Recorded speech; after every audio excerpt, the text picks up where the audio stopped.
Welcome, everybody, to another episode of the From Adversity to Abundance podcast. I'm your host, Jamie Bateman. I'm very excited today. We have a special guest on, Kevin Dahlstrom of Swell. He's the founder of Swell. Kevin, how are you doing today? Hey, Jamie, I'm doing great. How about yourself? Excited to chat. Nice. Yeah, I'm doing well. It's a little rainy here in Maryland. I don't know where, I think you're in Colorado, right? That's right. Or as I like to refer to it, the best city on earth, Boulder, Colorado. Nice. At least if you're a rock climber. Yeah, which I'm sure we'll get into. I've seen some crazy pictures of yours online, which actually I will say I sent your Twitter link, your Twitter feed yesterday to somebody I work with, and he's like, I got to go. I got to get outside. Yeah. This guy makes me want to get outside. Well, that's good. That's the message I'm trying to convey. So nice. So yeah, for our audience who are not familiar with you, would you mind giving a kind of a snapshot of who you are today? What's the context? What are you into these days? Sure. Yeah. So, I guess since we already talked about where I live, I'll start there because that's actually a big part of my story. So I grew up in Texas, had most of my career in Texas. 4 years ago, I did a pretty big reboot of my life and moved my family to Boulder, Colorado, which is where I live now. Big driver for that was I've been a rock climber most of my life, but never had the opportunity to live near the rocks for a variety of reasons. And so that was kind of the driver. And also I was kind of pivoting my career. I had a successful career, had done a bunch of startups, had one that went public, had been a CMO at 3 public companies. And so I'd done a lot. And I was looking to slow down. I had this misguided idea that I wanted to retire and become a full-time real estate and angel investor. And the truth is that lasted about 3 weeks. So I ended up, long story short, I ended up founding another company. It's called Swell. Swell is think of it as just a banking app. So it replaces your current checking account, some of your credit products, and a few other things. And we're what's called a fintech company. So we're a startup, we're venture backed. We officially created the company January 1st. So we're still very early stage. Our app launches late this summer. We'll be rolling it out slowly. But Swell for me really is the culmination of, an entire career spent in financial services and all the things that I observed over time that were horribly broken. And it's my sort of chance to fix it. So now, today I've got a wife, 2 teenage girls. I do a lot of rock climbing. I run Swell, and as I said, I'm still a very active real estate and angel investor. Yeah, that's fantastic. I think this is one of those episodes where it's you have so much experience. It's just we're only going to scratch the surface. Which I think is why you've been back on Chris Power's podcast 3 times. I'm 51 years old, so that's part of it. I've also, run hard my whole life, sometimes too hard. So I do feel like I've done a lot. I've seen a lot. And so, happy to go wherever you want. Absolutely. No, that's great. So obviously from adversity to abundance, and we talked a little bit before we hit record on the couple of topics we may dive into here. So you mentioned some family history challenges. And again, not going to get into all the weeds and everything that may have happened in your life, but I'm sure a lot of people come from challenging family situations, people who are listening today. Yeah. If you would, could you talk about kind of what that was like growing up for you?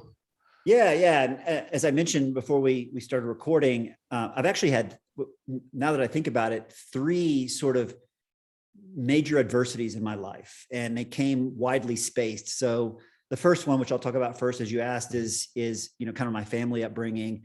And then the second one was some health challenges I had pretty severe health challenges actually in my early 20s.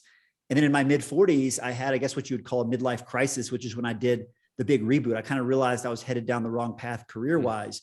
And so, starting with the family situation, look, not totally different from probably a lot of your listeners.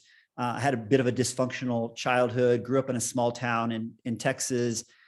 Let's just say there was prison, there was addiction, there was mental illness.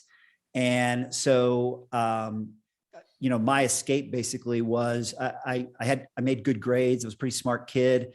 And so my escape was to get a scholarship to go to college, as far away as I could think, which was, 100 miles to Austin, Texas, where I went to school.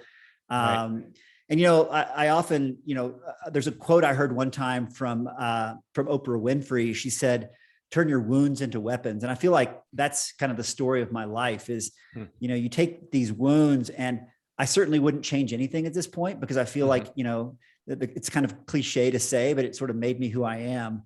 So yeah, that was kind of how it all started is a little bit of a rough upbringing. Yeah.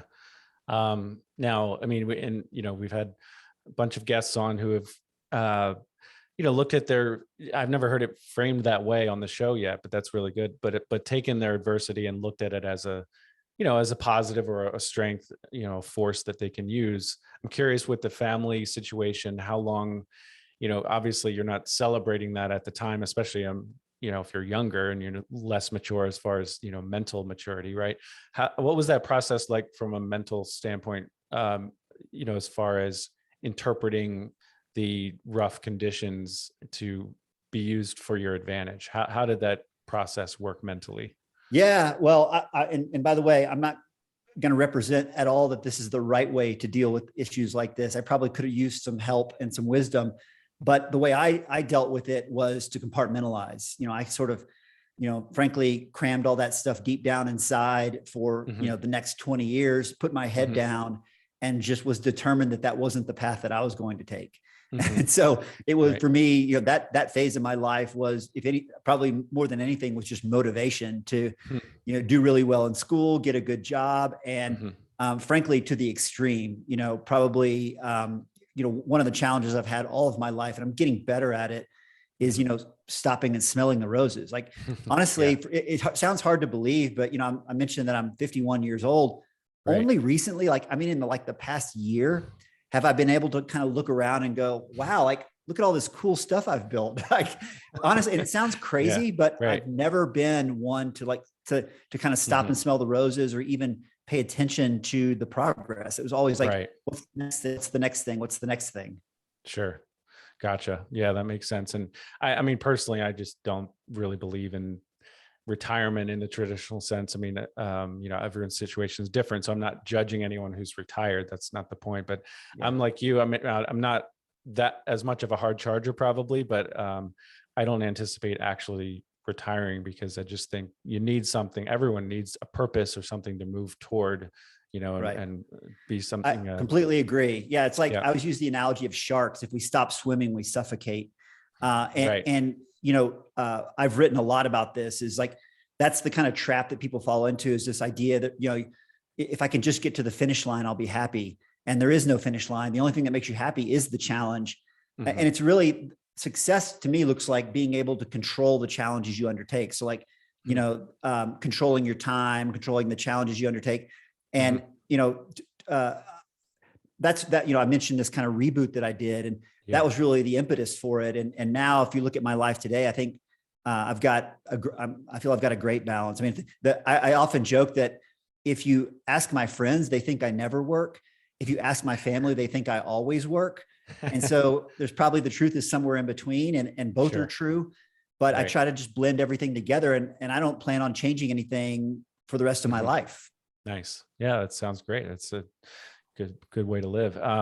So do you still have, just to wrap up the family situation, do you still have ties with your family, or have you completely moved on, or what does that look like from a personal standpoint? More the latter. I have very minimal ties at this point, but it's something I really want to repair. As a matter of fact, I have a new podcast myself, and I recorded one yesterday with someone who had come through a similar situation. And we talked for probably 30 minutes about forgiveness, and how it's kind of fundamental to the human experience. And so, that's something I need to get better at and heal. But frankly, I mean, I really wasn't even able to talk about this stuff until a few years ago. Gotcha. Okay. No, that's, so what's the name of your podcast? It's called Compounding. Compounding. Yeah. Okay. Actually, the first episode just dropped today. So I did. I signed up and I got your email about the first episode. So okay, I'm cool. excited to Yeah. listen to that. So I know you have some awesome, an expansive and powerful network, successful network. So I think I definitely want to check that out myself. Moving to the second challenge, major challenge. I know there's been hundreds of challenges you faced, but the second kind of bucket we talked about, the medical challenge. Yeah. And I think that's the one that kind of caused me to reach out to you because you'd posted or tweeted a little bit about this, a thread on Twitter about this. Would you speak to the medical challenges that you faced? Yeah. So, it's still super vivid in my mind because it was a long journey. I was always a very athletic, vibrant, healthy kid and, was in college. I think I was 20 years old. And I remember distinctly one day I got up, I was studying at the library and got up and just felt super dizzy and nauseous. And, you don't think anything of that. You go home, you rest up, but that began sort of a nightmare of my health rapidly declined. And, what's interesting is, Jamie, what I ended up dealing with is very similar to what people describe today as long COVID. So it was things like I was short of breath, crushing fatigue. And it actually the diagnosis did end up being that I had a pretty severe viral infection, but it wrecked my body, wrecked my hormonal system.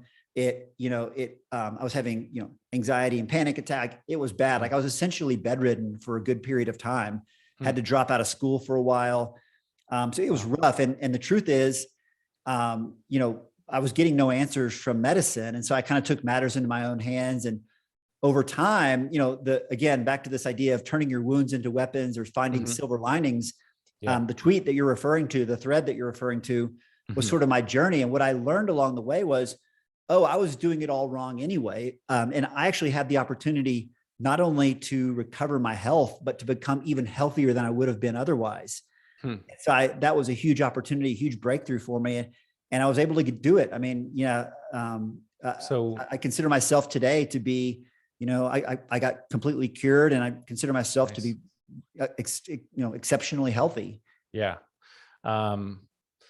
I've seen some, crazy pictures of you rock climbing. Definitely look healthy from the outside.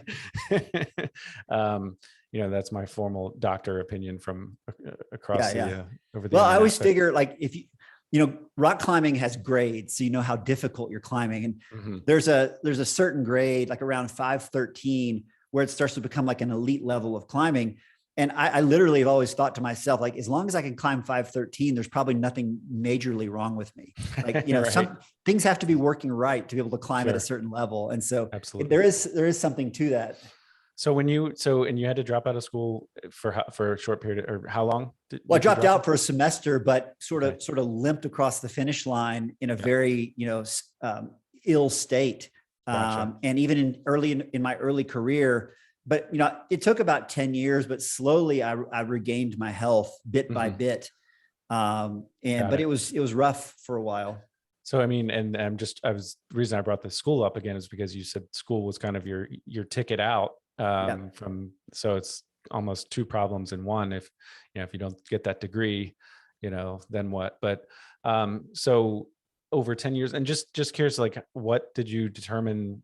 You took matters into your own hands, or you what did you learn from a medical standpoint about your condition? Again, it's very similar to what's happening with long COVID. If you've heard of that, is people are getting COVID, then they have these symptoms that remain for months, years. We don't even know. And the medical community is at a complete loss for what to do about it. They really don't have an answer. There's people who don't even believe it's real, that they think it's all in people's heads. And I heard some of that in mine.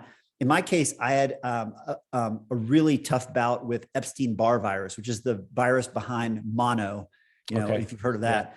Yeah. But it can become chronic. And in my case, it became chronic, and these viral infections that become chronic, they create a host of really nasty problems. And the problem that, again, mainstream medicine has almost no answers for these things. I mean, the answers that mainstream medicine has make you worse. They might make you feel better for a little bit, but over the long term, they make you worse. And so I dodged a lot of bullets through that process, and as I said, took matters in my own hands, educated myself, and did it the hard way, the long, hard way, but it was the better way over time. Gotcha. And you think now because of that, you're actually healthier than you would have been, you're saying? Because of the way you approached it? I'm not trying to brag, but I've never met someone my age who I thought was more fit or healthy. So, right. Yeah. Got it. But you think you wouldn't have been at this level because of zero chance. Yeah. I mean, I was on the standard path, like not eating well, not exercising properly or regularly. It was this, the same path as a lot of my friends were on. Got it. Well, let's dive into the third one, the midlife crisis. So I'm 46. So tell me what I'm about to go through. Yeah, well, I think it's a little bit different for everybody. And my favorite thing to say about the midlife crisis is people think of a midlife crisis as, oh, Jamie changed. He became something different. And what the research says, and what philosophers like Carl Jung say, is that it's actually the exact opposite. What happens in midlife is we shed these masks that we wear. So through our life, we accumulate these masks that help us survive in society. And they're not bad things. You have to have these masks to thrive. Right. But eventually those masks do come off. And so you have to be mindful of that. And in my case, I mentioned that I had sort of, because of my childhood, I'd put my head down and was just executing. Like someone told me, like, take that mountain, and I would take that mountain, and I was pursuing what society told me success was. So, I made it up the corporate ladder, was it, in the C-suite for a long time with some very big, multi-billion-dollar companies, founded companies, had them go public, all the things you like, the bucket list items that people talk about. Right. But I found that that was not fulfilling. And what I realized over time was, and I think most people go on this journey, is, at the end of the day, what do you treasure? Sure. It's relationships and experiences. Yeah. And I wasn't investing in those. And so I was around my mid 40s, probably around the age you are now. And I just basically hit the reboot button. A big part of it was moving to a place that was more inspiring to me. I have a whole set of beliefs around, like, where you choose to live is as important as your choice of life partner. But people put very little thought into it. They sort of just stay wherever they happen to be, but you're literally immersed in the place you live 24/7, and it impacts everything you do. So being in a place that's inspiring, and for me, closer to the rocks, was a huge part of that. And then just cleaning up some things in my personal life. And, I quit, my friends thought I was crazy, but I quit I was a made man at a big public company, and I quit a job with, compensation well into the 7 figures every year, like made a bunch of crazy changes, at least from the outside perspective, but put me in a way better place. So fast forward to today, and I've got a startup that I'm really passionate about. I've got a pretty balanced life. My kids are thriving. So I'm much happier, much better place. So what I'm hearing is you took off the masks, and this is the real you. I mean, is that essentially what you're saying? Yeah. I mean, when the mask started coming off, I was looking at my life going, whose life is this? Like, who is this guy, Kevin? I don't even recognize this guy. Like, I literally had my worst nightmare, which was, we had this big McMansion in a suburb of Dallas, a concrete jungle, terrible weather, far from all the things I'm passionate about. I wasn't near any close friends, didn't have great relationships. And I was like, what have I done? And although from the outside, it looked like winning, it looked like the dream to a lot of people. For me, it was a nightmare. And so that's what we blew up. Got it. And how did your wife and your family react to the change? It ain't easy. I mean, from their perspective, you are changing. And so I'll be honest, that a lot of the change I had to force upon my family. They weren't asking for it. They weren't even necessarily on board with it. But thank goodness I have a really supportive, wife who we just celebrated our 25th anniversary 2 weeks ago. Nice. Congrats. And my kids were great. And I think now, fast forward 4 years down the road, and I think everyone in my family would say that this reset was the right thing for all of us. Move. Gotcha. Awesome. That's fantastic. So before we get into Swell, because I definitely want to talk about Swell, I'm going to fire off a few kind of more rapid fire questions for you. Sure. What's one thing that people misunderstand about you? Wow. These are, I can tell these are going to be hard questions to just answer. So this one, I will say, yesterday I did a recording and we had to move on. He couldn't, he said, oh, I'm going to answer it. But the problem with me is, Jamie, I like to give a really thoughtful, good answer. So sure. What's one thing that people misunderstand about me? Mm-hmm. Maybe if people look at you from the outside, I mean, obviously you already said it looked like you had success and you weren't happy, but that could be one. But well, here's one that I think applies to not only me, but a lot of people. You know, I'm a high energy guy. I have very strong views about things. And people sort of often like associate that with like confidence or even arrogance or certainty. Yeah. But that's usually the opposite is actually true. So when you meet someone who has that style, it's often that they're like the way I like to test my thinking is by positing something and then having people push back on it. And often, especially when you're the CEO, you say something and people just take it as the gospel because I sound so confident. So that's the one thing people misunderstand about me is that, you know, often when I say things, I'm looking for feedback. I'm looking for pushback. I really value pushback. Yeah. Yeah. I was in the military and that used to be a thing where it's like somebody, a high ranking officer would say something off the cuff and just looking for a discussion and the whole organization runs with it as a command.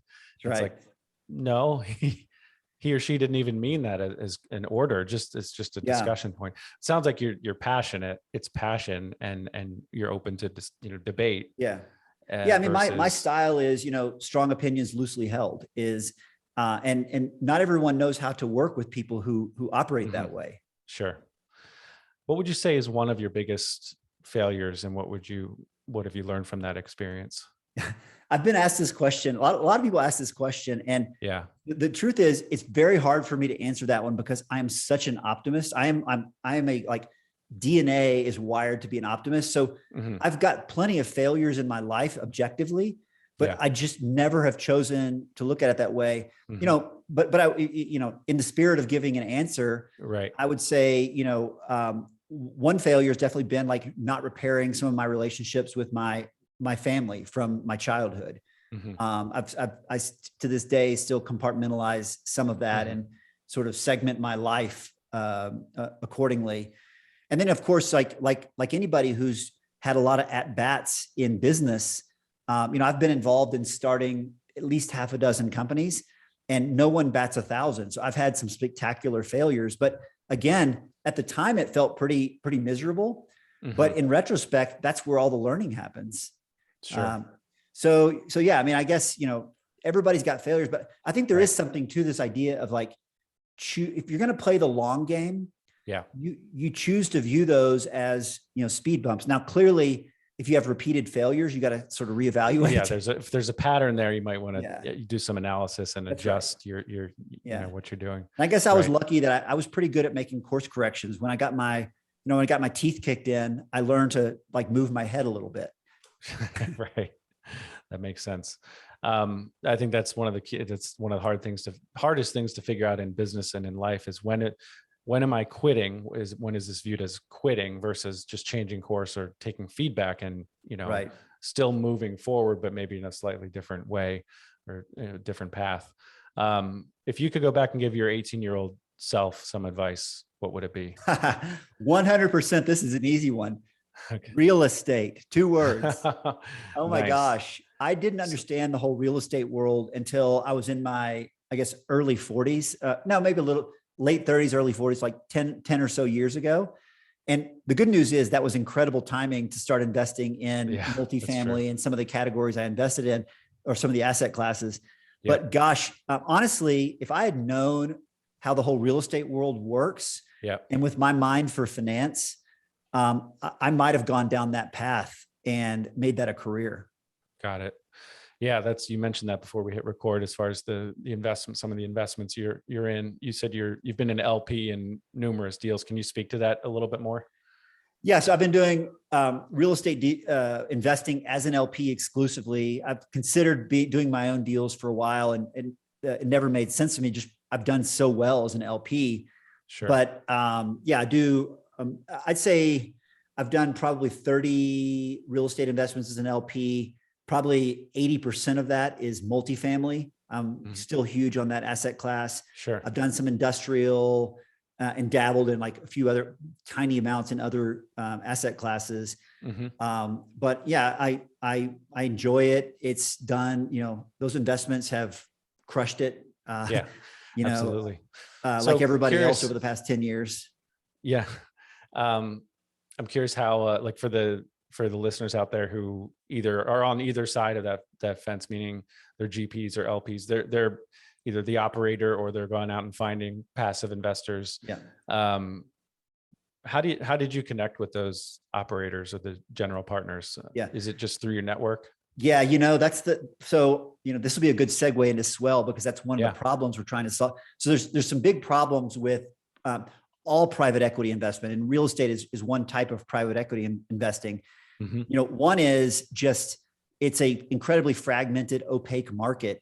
And so it's all based on relationships. And so most people don't have the connections that I was fortunate to have. The second thing is you have to be an accredited investor to invest in these deals. Right. And the third thing is, even if you are accredited, a lot of the top guys have $100,000, $250,000 minimums. I invested in one deal that had a $500,000 minimum. Even if you're accredited, most people don't have that kind of money sitting around to invest in one deal. Yeah. And so there's a lot of problems with it. And so my philosophy has always been, if you get the right GP, if you invest with the best of the best GPs, the rest takes care of itself. I mean, that said, I have a strong preference for certain asset classes. I have a strong preference for certain geographies. I absolutely look at the deal structures. I do some due diligence. So, at this point, I'm a pretty sophisticated, like I'm probably, nearly on par with the GPs I'm investing with in terms of my knowledge and expertise. But here's the thing. 99% of people, if not more, don't have any of that. Right. And so one of the things we're trying to do at Swell, which is my banking startup, is enable access to that type of private equity deal to everyone. That's awesome. Yeah, that's kind of one of our core products. I just chime in a little bit here because I run a couple of smaller mortgage note funds. They're both 506Cs, and I'm familiar with what you're talking about in general. It's unfortunate because I have a bunch of people I work with who are not accredited, and I would love to take them on as investors. And there are ways to do it, but frankly, the way it's set up, the way the code is set up, it's just not worth it in my situation. It's not worth it to try to put together a Reg A fund or even a 506B where you can take on non-accredited investors. It still makes more sense for me to go with a 506C. So it's all accredited. And, that's right. And that's the decision everybody makes. It's not it's never worth it. So we are going down that path. That is going to be a core part of our business. We're about $100,000 into setting up a Reg A fund. That's how we're going to do it. We're also looking at interval funds, which I think are actually a better solution. An interval fund, though, you're looking at, just Google interval fund. It's a relatively new structure that allows you both accredited and unaccredited investors to invest. It has less restrictions than a Reg A. The only gotcha is that you have to allow a certain percentage of people to cash out on a regular basis. That's why it's called an interval fund. Okay. But it's a great vehicle. The problem with the interval fund is you're talking $500,000 in a year plus to get that set up. So most people don't want to go down that path, but a lot of the big money managers are actually setting up interval funds. Interesting. I'll have to check that out. Yeah, that's just as a quick anecdote. I mean, I couldn't agree more with what you're saying about just most people.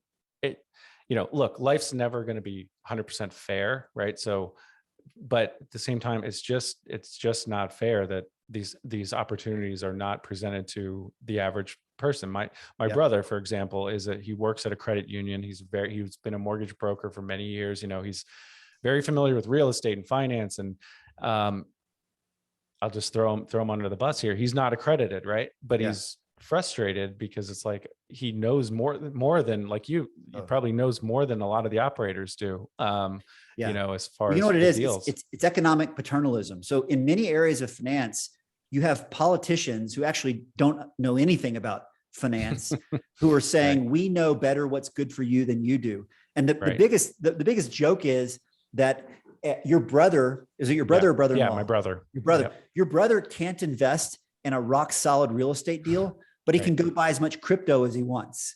Yes. You know, it's insane. It's the accreditation laws need to be, you know, removed. And so people can make their own decisions. Yes, there's always fraud, but there's also ways to deal with that are more effective than simply blocking every non-accredited investor. Because the reality is that, you know, I'm sure you've seen the same thing. I mean, if I look at my portfolio, I've performed at well over 2x what the S&P has returned over the past 10 years. Right. And that's life-changing. Sure. Absolutely. No, and it's just like, if you inherit a couple $1 million, that doesn't make you somehow a knowledgeable investor. But anyway, speaking of your business, what's a challenge that you're facing right now in your business? One of the main challenges. Well, I mean, look, we started Swell January 1st of this year. So, you know, the list of challenges is long. Like I mean, almost definitionally, everything's a challenge because we're trying to disrupt, you know, a $1 trillion industry with lots of entrenched competitors. So literally by definition, our business plan is a challenge.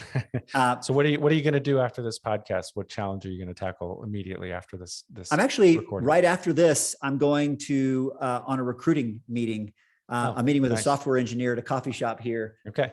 So yeah. And every day looks different for me. That's actually what I love about this stage, like this early stage is literally every day is completely different. So just to give you a sense, tomorrow I'm going to be working in the morning and I'm going rock climbing in the afternoon. Sunday, I fly to LA. I'm recording a podcast with a big real estate Jeep, Keith Wasserman, if you follow him on. So I'm recording a podcast with Keith Wasserman on Monday. Then I fly back. I'm going to start prepping for a board meeting. I mean, it's just a never ending stream, but it's one thing after the other. Sure.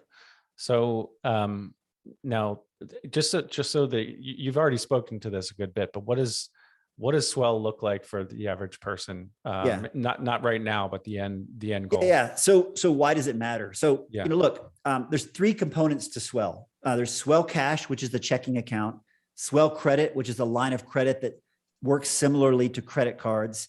And then there's Swell Compound. I talked a little bit about Compound. Compound is our investment vehicle that basically allows an investor to invest as little as $1,000 and eventually even less, but still get into these exclusive private market real estate deals. We actually already did our first deal, and it was we got a $2 million allocation in just an incredible industrial real estate deal in Texas, and Swell members aggregated dollars and made that investment. Nice. But it all happens with one click in the Swell app. So it's super simple. You don't have to, you can understand as much or as little as you want to. The second piece, you know, I'll talk about is Swell Cash. It's our checking account. It's got a lot of great features, but frankly, it's similar to your Bank of America checking account. But there's no fees and no evil stuff that the big banks throw at you. But that's kind of like the checking account mainly exists just so you have a transactional vehicle. So you have a place for money to sit in an FDIC insured account. Swell Credit is intended to replace your credit card. So our mantra for Swell Credit as we build it out is half off your credit cards. So we're building, the way we're approaching and designing the product, most of my background is in consumer credit. And we have a team of about 15 people who have an unbelievable amount of experience in consumer credit. The way we're building Swell is that we will operate on very thin margins, and we're very good at the data science required to underwrite customers. And so we'll be able to take a customer who is most people don't know this, but a typical American might have $8,000, $10,000, $12,000 in credit card debt at an 18% or higher rate. We'll take a customer like that and we'll knock that down to 10 or 12%. We make good money, our bank partner's happy, and the consumer wins in a huge way. And so the 2 hooks, when we go out to market Swell, the 2 hooks that people will be interested in, they'll either come into Swell because they really want to get their debt under control and pay less interest, or they'll come in because they're interested in doing some of this real estate investing they've heard about. And so we think those are both powerful, disruptive models that have never really been done in banking. And so it's a huge opportunity. That's awesome. So you launched January 1st, excuse me. You started it, but when will it be actually ready for the larger app? Basically, I get asked that a lot because when people hear about it, we've got a big wait list, thousands of people on our wait list. Mhm. The thing is, we're rolling this because of the way Swell is designed. We're rolling it out invitation only. So we will next month, we'll be launching, the app will be in the App Store. But if you download it, if you don't have an invitation code, you won't be able to get in, unfortunately. Mm-hmm. The best thing to do, if any listeners want to mm-hmm. be part of the journey, is to sign up at our website, swellmoney.com. Join our community. You'll get a founding member number. Anyone with a founding member number will get priority access to Swell.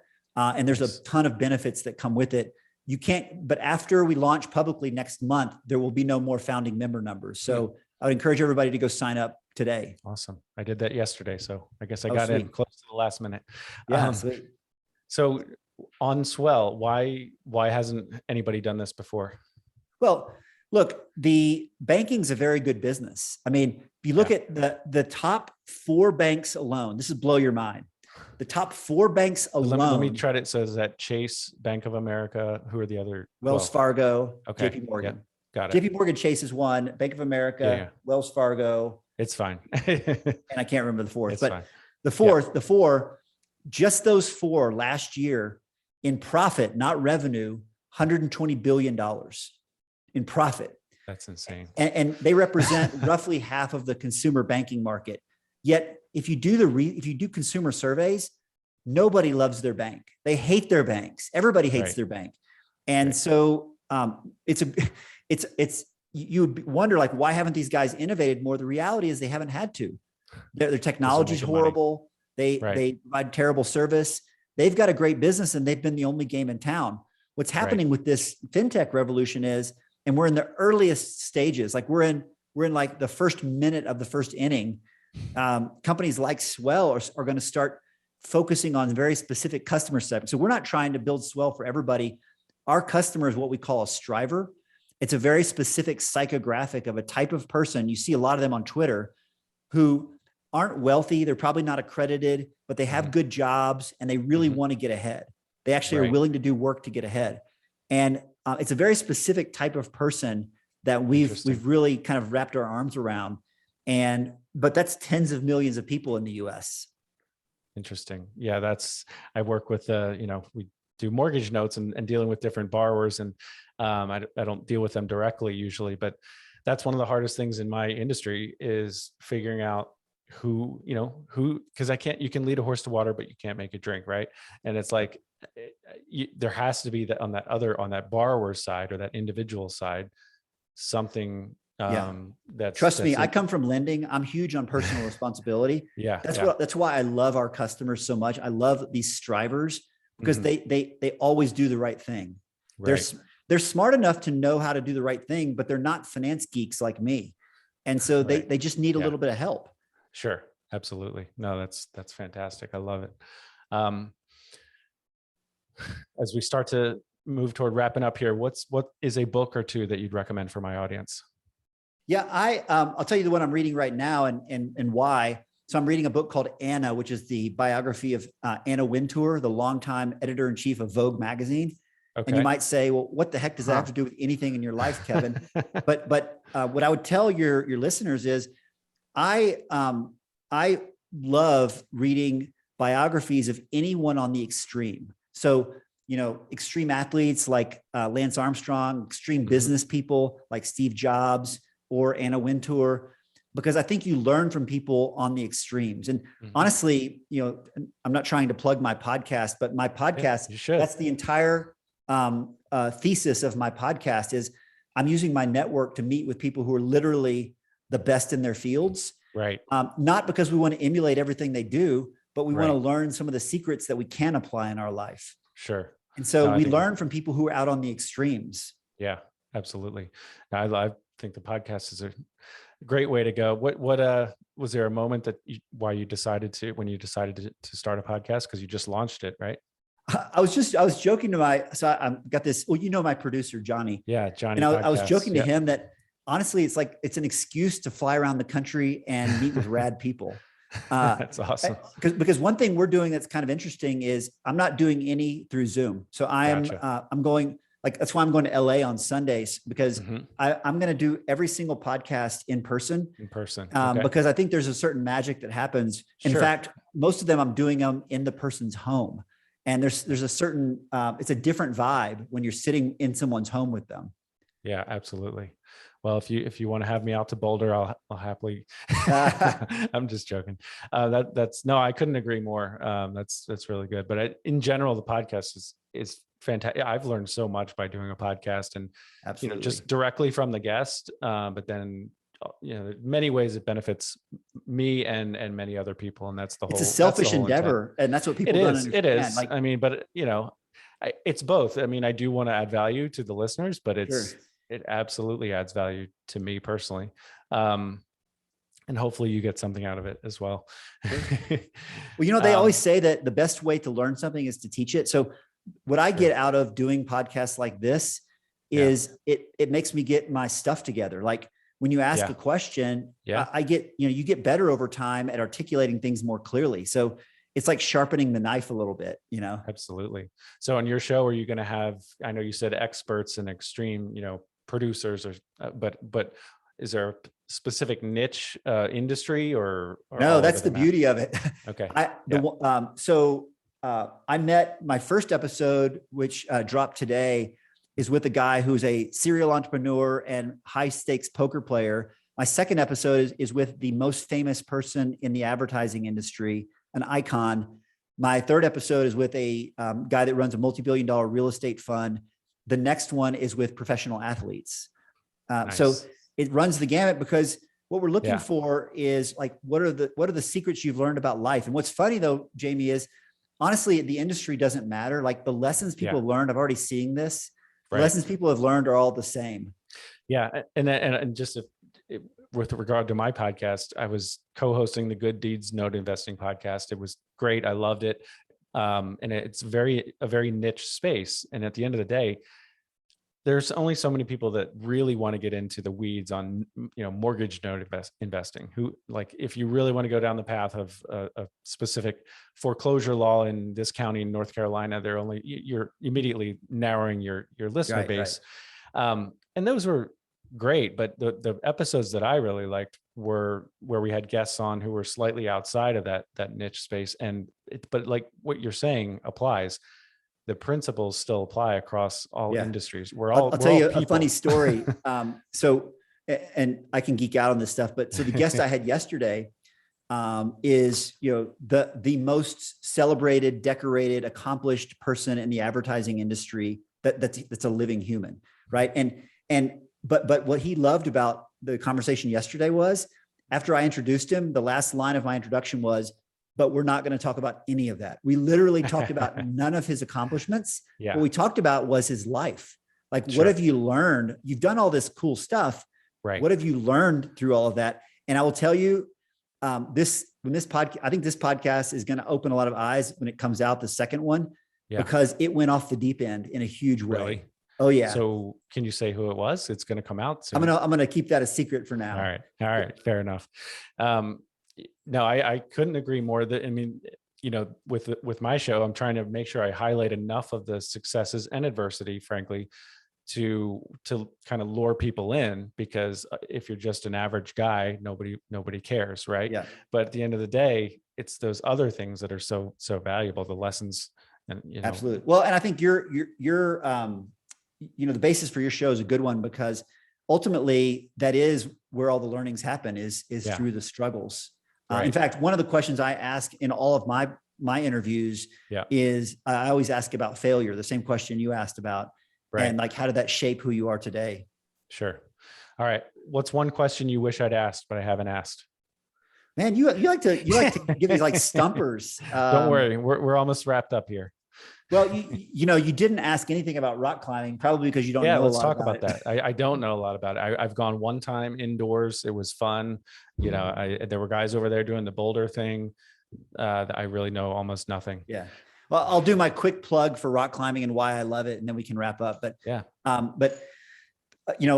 rock climbing is one of those things that, for whatever reason, the first time I ever did it, it captured my imagination. I don't think I've gone more than 2 weeks in the past 25 years without climbing, either in a gym or outside. And now that I'm in Boulder, I climb 4 to 5 days a week. What I love about it is it's the one thing I've ever done that makes me completely forget about the rest of the world.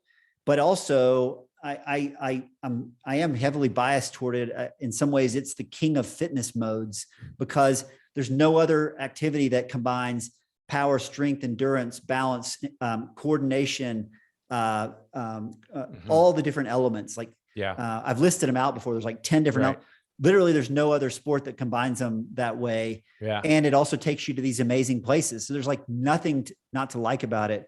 Right. Obviously, I'm heavily biased, but it is. There's a reason it is the fastest growing youth sport by percentage, not by numbers, but percentage. Okay. Interesting.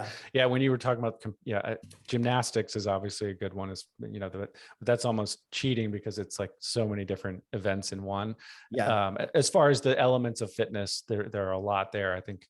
But that's, I hadn't really thought of it like that. Well, here's a head scratcher for your listeners to take away from this as we wrap up is what I always say is we can debate what mode of fitness or what sport is best. Mm-hmm. But one litmus test for that is look at the best people in that sport or that fitness mode and ask yourself, is that who I want to be? Do I want to look like that? Right. Can I sustain it for the rest of my life? And so, to be honest, I'm going to probably offend some people here.